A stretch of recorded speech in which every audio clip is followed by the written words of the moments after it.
Wagi via knockout sa kanyang homecoming fight si Pinoy Olympic boxer Yumir Marcial. Ano naman kaya ang kanyang plano para sa Paris Olympics? Alamin sa pagtutok ni Nico Wahe.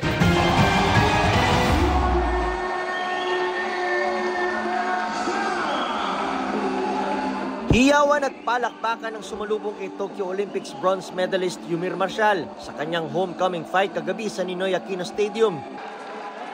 Kalaban niya ang Thai boxer na si Tued Saxinam. Bagamat nakangiti pagpasok ng ring ang tubong Zamboanga City na si Yumir, iba na ang naging timpla pagtunog ng bell. Sa unang round, tila nakikiramdam lang si Yumir. Bumibitaw ng paisa-isang jab at sinusubukan din ang lakas ni Sinam. Pagdating ng second at third round, tuluyang kumonekta ang mga mabibigat na jab at straight ni Yumir. Mas agresibong Yumir ang nakita pagdating ng fourth round. Sumubok namang sumagot si Sinam hanggang sa isang left uppercut ang pinakawalan ni Marcial. Hindi na nakatayo si Sinam at kinailangan na ng oxygen.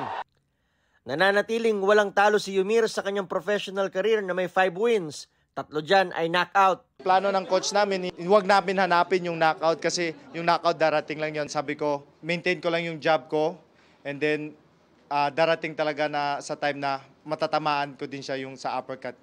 Malaking bagay raw itong homecoming fight para sa kanyang preparasyon para sa Paris Olympics. Ayon kay Yumir, magpapahinga lang siya ng kaunti at saka lilipad sa Abril patungong Amerika para ipagpatuloy ang kanyang pagsasanay. Tuloy-tuloy na yan hanggang sa mag-Paris Olympics. Para sa GMA Integrated News, ako si Nico Wahe. Takatutok, 24 oras. Mga kapuso, patuloy na tumutok sa mga balita. Mag-subscribe sa GMA Integrated News sa YouTube. Sa mga kapuso abroad, samahan niyo kami sa GMA Pinoy TV at www.gmanews.tv.